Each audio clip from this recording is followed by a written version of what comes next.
മഴയെ നമ്മൾ അതിജീവിക്കും, മഴക്കെടുതികളെ നമ്മൾ അതിജീവിക്കും. എന്നാൽ ഈ ദുരിത സമയത്തും കള്ളം പറഞ്ഞ് കുത്തിത്തിരിപ്പുണ്ടാക്കാൻ നോക്കുന്ന അധികാരം നഷ്ടമായതിൻ്റെ പേരിൽ കിളിപോയ അന്തംകമ്മികളുടെ കരച്ചിൽ അതിജീവിക്കാനാണ് പ്രയാസം. ഈ ദുരന്തവും ഈ നാട് അതിജീവിച്ചേ പറ്റൂ. രാഹുൽ മാങ്കൂട്ടത്തിലെ ഒരു കുറിപ്പാണ് ഞാൻ വായിച്ചത്, അല്ലേ?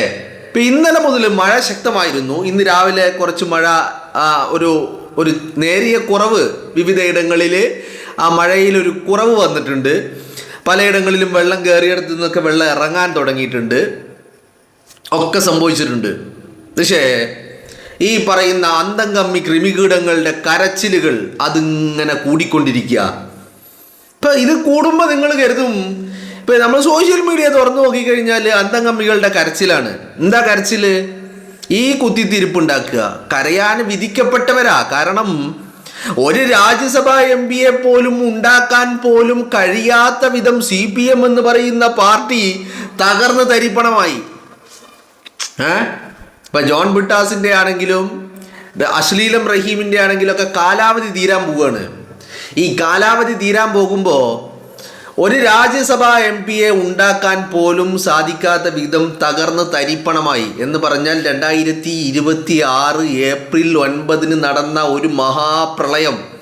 ആ പ്രളയത്തിൽ കുത്തൊലിച്ച് പോയി നശിച്ച് നാറാണക്കല്ലെടുത്ത പാർട്ടി അങ്ങനെ തോറ്റു തുന്നം പാറി നിൽക്കുക. ഇപ്പൊ തോറ്റപ്പോ എന്താ പ്രശ്നം? തോറ്റപ്പോ നെതർലാൻഡ്സിൽ പോയിട്ട് റൂം ഫോർ റിവർ ഉണ്ടാക്കാൻ പോയതും കൊറോണ കാലത്ത് വാങ്ങിക്കൂട്ടിയ മരുന്നുകൾ എക്സ്പയർ ആയി പോയതും പെട്ടി പൊട്ടിക്കുക പോലും ചെയ്തിട്ടില്ല. അപ്പോൾ പെട്ടി പൊട്ടിക്കാതെ വാങ്ങിയ സാധനങ്ങൾ ബോക്സുകളിലായി സപ്ലൈ ചെയ്ത സാധനങ്ങൾ, ആ സാധനങ്ങൾ അങ്ങനെ തന്നെ ഇരിക്കുക. ആ പെട്ടി പോലും ഒന്ന് പൊട്ടിച്ചു നോക്കിയിട്ടില്ല, എന്നിട്ട് അത് എക്സ്പയർ ആയിപ്പോയി. അങ്ങനെ നിരന്തരമായ കൊള്ളയുടെ കൊള്ളിവെപ്പിന്റെ കഥകളാണ് പുറത്തേക്ക് വന്നുകൊണ്ടിരിക്കുന്നത്. കാരണം ഭരണം നഷ്ടപ്പെട്ടപ്പോഴാണ് ഈ കൊള്ള പുറത്തേക്ക് വരുന്നത്. ഭരണം ഉണ്ടാകുമ്പോൾ ഈ കൊള്ളൊന്നും പുറത്തു വരാതെ എങ്ങനെയെങ്കിലും സംരക്ഷിച്ച് പിടിക്കാൻ സാധിക്കുമായിരുന്നു. അപ്പോൾ ഭരണം നഷ്ടപ്പെട്ടതിൻ്റെ കരച്ചിൽ എല്ലാ മൂലകളിൽ നിന്നും, മുക്കിൽ നിന്നും മൂലകളിൽ നിന്നും കാണുന്നുണ്ട്. ഇപ്പം ഇന്നലെ ഞാൻ കണ്ടത്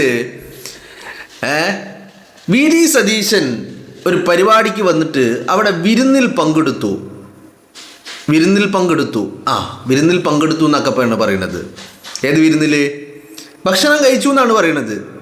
അതും VD സതീശൻ വന്നതും ഭക്ഷണം കഴിക്കാൻ എത്തിയതും മലബാർ ഏരിയയിലുള്ള ഒരു വീട്ടിലാണ്. മലബാറിൽ ഒരു വീട്ടിൽ VD സതീശൻ വന്നാൽ, ഇപ്പം അദ്ദേഹം ചായ കുടിക്കാൻ വന്നാൽ അദ്ദേഹത്തിനെ കൊണ്ട് ബിരിയാണി തീറ്റിച്ചിട്ട് വിടുന്ന നാടാണ്. അപ്പോൾ അദ്ദേഹം ഭക്ഷണം കഴിച്ചു എന്നാണ് വലിയ പ്രശ്നം. കൃമികീടങ്ങളുടെ ഒരു അവസ്ഥയെ ഇവര് 4 വോട്ടിന് വേണ്ടി കിച്ചണിലേക്ക് പാഞ്ഞു കയറിപ്പോയിട്ട് എല്ലാ വീടുകളും കയറി പാത്രം കഴുകി നടക്കുകയായിരുന്നു, ഡയപ്പർ മാറ്റിയിരുന്നു, ബാത്റൂം കഴുകി ക്ലീനാക്കുകയായിരുന്നു ഹാർപ്പിക്കിട്ടിട്ട്. ഇതൊക്കെ ചെയ്ത ആളുകൾ പറയാണ് VD സതീശൻ മഴ പെയ്തുകൊണ്ടിരിക്കുകയാണ്, VD സതീശൻ ഭക്ഷണം കഴിച്ചു അവിടെ പോയിട്ട് വിരുന്നിൽ പങ്കെടുത്തു.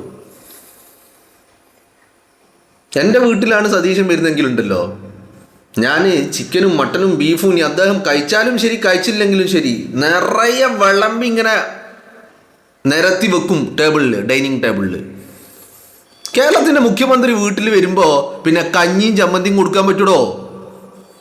സതീശൻ ഭക്ഷണം കഴിച്ച വലിയ പ്രശ്നം. പിന്നെ ഭക്ഷണം കഴിക്കാതെ സതീശൻ ഭക്ഷണം കഴിക്കും.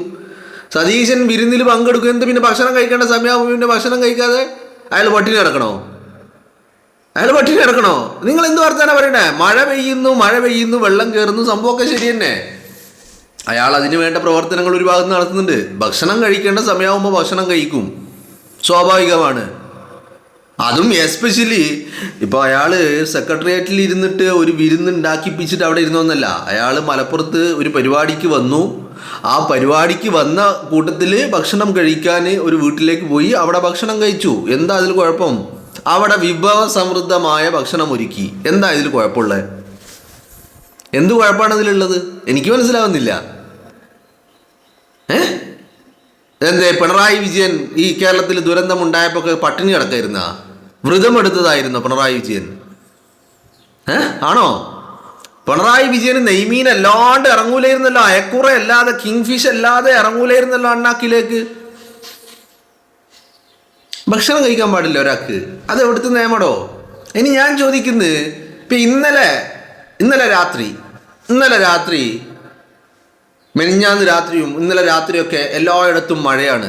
പലരുടെയും വീടുകളിൽ വെള്ളം കയറി, പലരും ദുരിതാശ്വാസ ക്യാമ്പുകളിലേക്ക് മാറ്റി. അത് കേരളത്തിലെ വളരെ കുറഞ്ഞ കുടുംബങ്ങളാണ് ഈ പറയുന്ന ദുരിതാശ്വാസ ക്യാമ്പിലൊക്കെ കഴിയുന്ന ആളുകളുള്ളത്. ഒരു 95% ആളുകളും അവരവരുടെ വീടുകളിലാണല്ലോ കഴിയുന്നത്, അല്ലേ? എന്നിട്ടെന്തേ നിങ്ങൾ ആരും ഇന്നലെ രാത്രി കിടന്നുറങ്ങിയില്ലേ? അല്ലെങ്കിൽ മെനിഞ്ഞാന്ന് രാത്രി ഈ പറയുന്ന 95% കേരളത്തിലെ ആളുകൾ ആരും കിടന്നുറങ്ങിയില്ലേ? ഇനി കിടന്നുറങ്ങിയില്ല എന്ന് മാത്രമല്ല, നല്ല തണുപ്പൊക്കെ അല്ലായിരുന്നോ?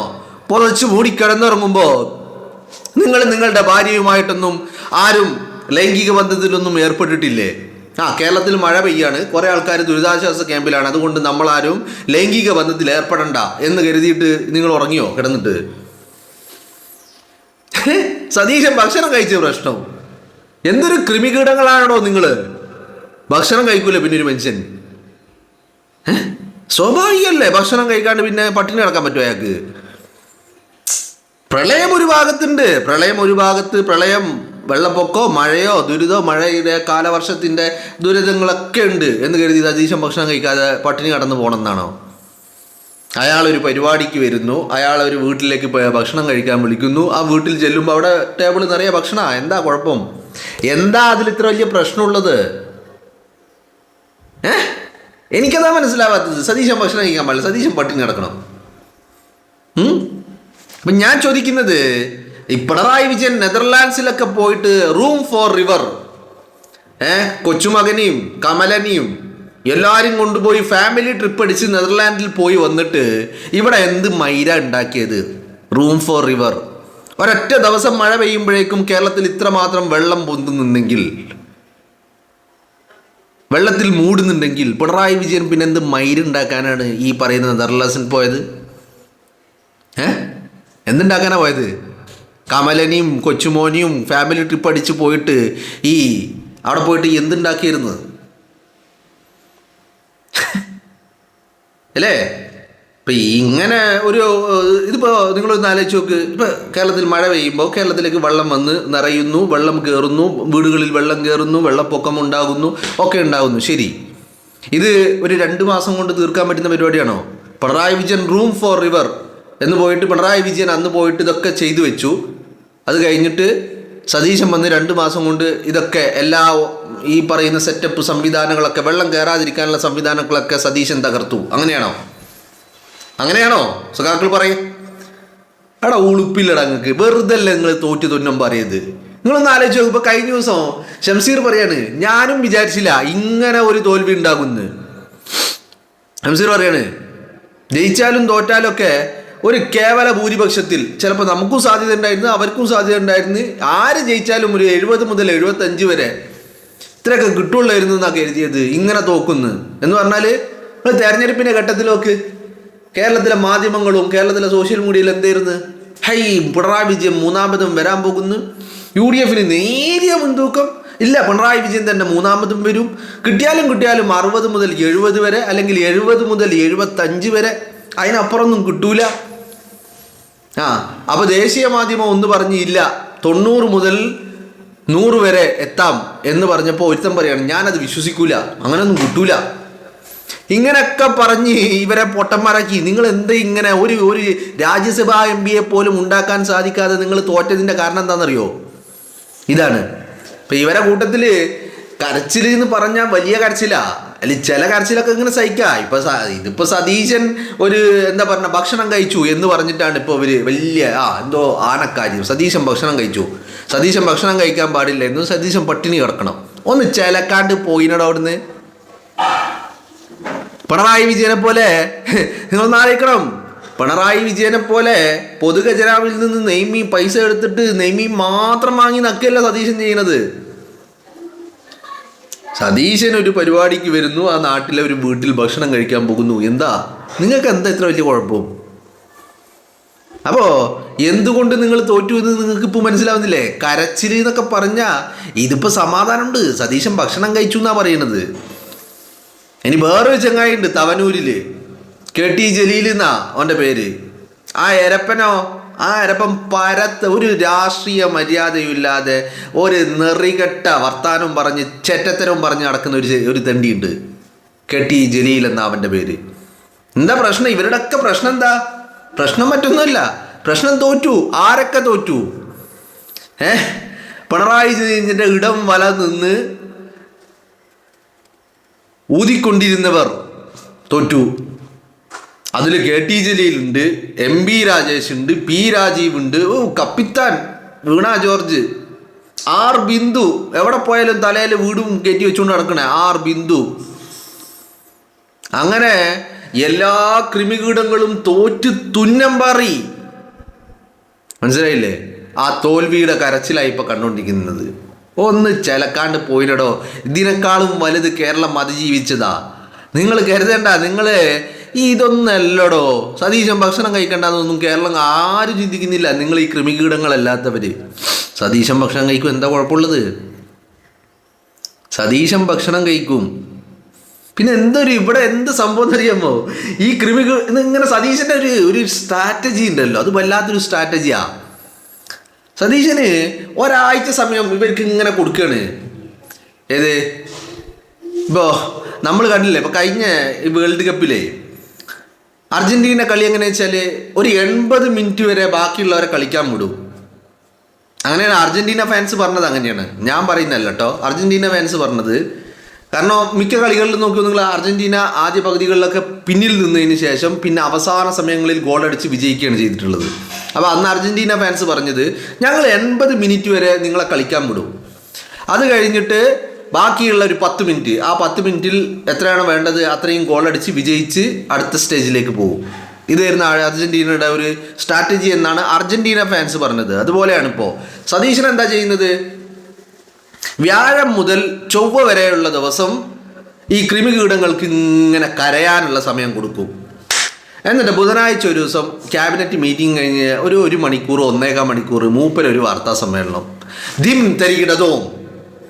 ഏത് വയനാട്ടിലെ മറ്റേ മുണ്ടക്കൈയിലെ ഉരുൾപൊട്ടലിനേക്കാളും ഭയാനകമായ രീതിയിൽ കുത്തിയൊലിച്ചു വന്ന് എല്ലാം തുടച്ചു നീക്കി അങ്ങോട്ടു. അതോടുകൂടി അത് തീർന്ന്. പിന്നെ വീണ്ടും ബുധനാഴ്ച കഴിയുമ്പോൾ വീണ്ടും ഇവർക്ക് അടുത്ത ചൊവ്വാഴ്ച വരെ വീണ്ടും സമയം കൊടുക്കുക.